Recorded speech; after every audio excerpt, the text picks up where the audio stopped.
વેદ, ઉપનિષદ, શ્રીમદ ભગવદ્ ગીતા, રામાયણ, મહાભારત જેવા સત્શાસ્ત્રોએ આપણને જીવનશૈલી શીખવાડી છે. આધુનિક વિચારધારાઓમાં પણ આમાં મહાન ચિંતકોએ આપણને શીખવાડ્યું છે.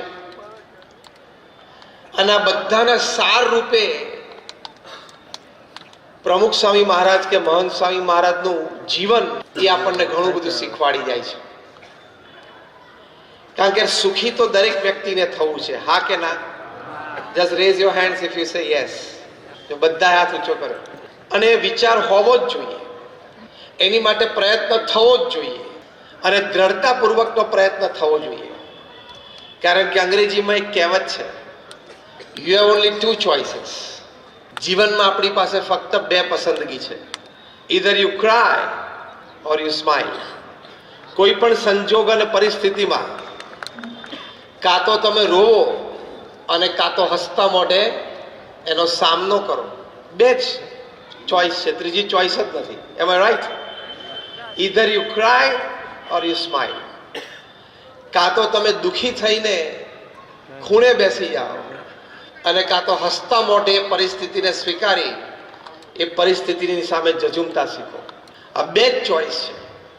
તો આપણે જ્યારે આપણું જીવન સુખી બનાવવું છે ત્યારે ચોઈસ નંબર 2 ઉપર હંમેશા રહેવું કે કોઈ પણ સંજોગોમાં, કોઈ પણ પરિસ્થિતિમાં, કારણ કે life is like a sine wave, ઉતર ચઢ તો જીવનમાં આવ્યા જ કરશે. ત્યારે પરિસ્થિતિ સંજોગોને સમજીને એનો સામનો કરીને એ પરિસ્થિતિ અને સંજોગોને કેવી રીતે નિપટાવવા એ આપણને સુંદર માર્ગદર્શન મહાન સંતોએ, શાસ્ત્રોએ અને આપણે વાત કરીએ એમ પ્રમુખ સ્વામી મહારાજ કે મહંત સ્વામી મહારાજના જીવનમાંથી પ્રાપ્ત થાય છે. જો અત્યારે શિક્ષણની દ્રષ્ટિએ જોઈએ તો શહેરોમાં અને તાલુકા જગ્યાઓમાં બધાને શિક્ષણની સારી સુવિધાઓ પ્રાપ્ત થઈ છે. હવે તો ઘણા બધા અંતરિયાળ ગામો સુધી શિક્ષણની વ્યવસ્થાઓ ખૂબ સારી થઈ છે. એટલે શિક્ષણની દ્રષ્ટિએ when it comes to academics બધાને ઘણી બધી તકો છે. વેપાર ધંધાની પણ ઘણી બધી તકો બધા પાસે છે.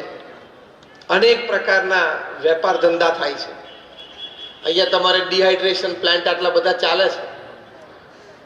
આખા ભારતમાં કદાચ 150 કે 160 જેટલા ડિહાઇડ્રેશન પ્લાન્ટ હશે, એમાંથી 110, 120 તો ખાલી મહુવામાં જ છે. એટલે વેપાર ધંધાની પણ ઘણા બધાને ઘણી બધી અનુકૂળતાઓ હોય. એટલે શિક્ષણ અને વેપારની અનુકૂળતાઓ, તકો એ દિવસે દિવસે વધતી જાય છે. પણ એ શિક્ષણ અને એ વેપાર એની સાથે જો સંસ્કાર ન ભળ્યા તો એ શિક્ષણ છે, એ વેપાર છે, એ વ્યક્તિનું જીવન એ બરબાદ કરી શકે છે. શિક્ષણની દ્રષ્ટિએ તમે પહેલા જુઓ તો the bombs and the missiles are not made by illiterate people, uneducated people. આ બોમ્બ અને મિસાઇલ બનાવે છે કોઈ અભણ વ્યક્તિઓ નથી બનાવતા. એ ટોપ ક્લાસ સાયન્સ ગ્રેજ્યુએટ્સ બનાવે છે. અને ઘણા તો આઈવી લીગ કોલેજીસમાંથી ભણ્યા હોય, એટલે હાર્વર્ડ ને સ્ટેનફોર્ડ ને કાર્નેગી મેલન અને યેલ અને કિલોન જેવી યુનિવર્સિટીમાં ભણ્યા હોય, સ્નાતકો થયા હોય વિજ્ઞાન ક્ષેત્રમાં, પીએચડી થયા હોય, એ લોકો બોમ્બ અને મિસાઇલ બનાવે છે. 30,000 વૈજ્ઞાનિકો પૃથ્વી ઉપર દિવસમાં 14 થી 18 કલાક પોતાની લેબોરેટરીમાં બોમ્બ્સ અને મિસાઇલ્સ બનાવે છે, એના પ્રયોગો કરે છે, નવી ટેકનિક શોધે છે, કેમ કરીને માણસને વહેલો ને જલ્દી મારી નાખવો એની માટે પ્રયત્નશીલ છે. કોરોના દરમિયાન 30,000 વૈજ્ઞાનિકોએ ખાલી શસ્ત્ર બનાવવામાં જે બુદ્ધિ શક્તિ વાપરી એ 1.5 વર્ષ જો એ લોકો કોરોના માટે કાઢ્યો હોત ને તો આપણે આટલી બધી બરબાદી નોતરત નહીં. એટલે એની પાસે શિક્ષણ છે પણ સંસ્કાર નથી કે મારે મારી બુદ્ધિ, મારે મારું ભણતર, મારે મારો અનુભવ એ લોકોની સુખાકારી માટે કરવો જોઈએ, માનવ જીવનના ઉત્કર્ષ માટે કરવો જોઈએ. એની બુદ્ધિમાં વિચાર નથી કારણ કે સંસ્કાર નથી. એટલે જેમ એક બહુ જ મોટા પ્રોફેસર MS યુનિવર્સિટીમાં કહેતા કે sometimes universities are producing educated monkeys. ઘણી વખત યુનિવર્સિટીઓ છે ને ભણેલા ગણેલા વાંદરા તૈયાર કરે છે. વેપારની દ્રષ્ટિએ પણ એવું છે, વ્યવસાયની દ્રષ્ટિએ પણ એવું છે. એમાં પણ સંસ્કાર જોઈએ. સંસ્કાર ના હોય, સમજો આપણે વાત શું સમજવા બેઠા છીએ કે મારું જીવન સુખી જીવન, તો એ વેપાર વ્યવસાયમાં પણ આપણે સંસ્કાર જોશે, નહીં તો નીતિમત્તા અને પ્રામાણિકતા ક્યારેય નહીં આવે. જેને જેને ક્રિકેટના બોલ સાથે ચેડા કર્યા બધાએ ક્રિકેટ છોડવું પડ્યું કે નહીં? અને જેને જેને બેંક સાથે ચેડા કર્યા બધાએ દેશ છોડવો પડ્યો કે નહીં?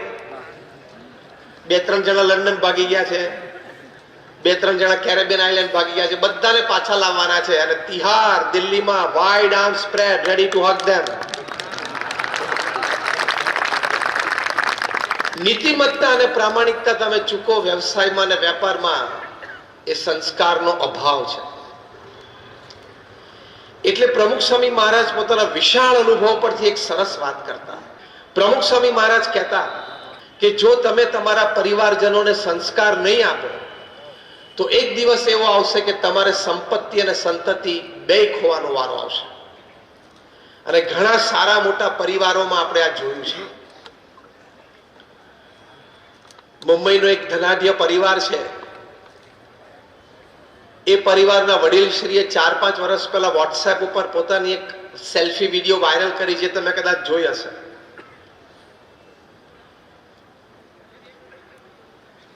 શૂટિંગ્સ એન્ડ શર્ટિંગ્સ નો બહુ મોટો બિઝનેસ, અને બ્રાન્ડ નેમ નીચે લખતા હતા કમ્પ્લીટ જેન્ટલમેન. ખબર નહીં કોઈ બની ના શક્યું. અને બહુ જ મોટો વેપાર, 20,000 કરોડનો વેપાર દીકરાને આપ્યો. જે કઈ ઘટનાઓ ઘરમાં બની હશે, દીકરાએ પિતાશ્રીને ઘરમાંથી કાઢી મૂક્યા. અને ત્યાં અત્યારે મુંબઈમાં નેપેન્સી રોડ ઉપર એક 2 BHK ફ્લેટમાં એક ડ્રાઈવર અને કુક આપીને ગોઠવી દીધા. આ પિતાએ પોતાના આ દીકરાને ઇંગ્લેન્ડ અને અમેરિકાની સારામાં સારી યુનિવર્સિટીમાં અભ્યાસ કરાવેલો. એટલે શિક્ષણની દ્રષ્ટિએ કોઈ ખામી નથી. 20,000 કરોડનો વેપાર વારસામાં આપેલો, એટલે વ્યવસાય વેપારની દ્રષ્ટિએ પણ કોઈ ખામી નથી. ખામી ક્યાં રહી ગઈ? સંસ્કારમાં. એટલે મારું જીવન એટલે કે આપણું જીવન સુખી બનાવવું હોય, શિક્ષણ તમે સારામાં સારું આપવું જોઈએ સંતાનોને. એની માટે પૂરા પ્રયત્નશીલ આપણે છીએ અને રહેવાના છીએ. વેપાર ધંધો પણ ખૂબ સારો વિકસાવવો, પણ સાથે સાથે મુખ્ય મુદ્દો એ છે કે આ બંનેની પુષ્ટિને અર્થે આપણા જીવનના સુખાકારી માટે આપણા જીવનમાં, આપણા પરિવારના તમામ સભ્યોના જીવનમાં સંસ્કાર દ્રઢ હોવા એ ખૂબ જરૂરી છે.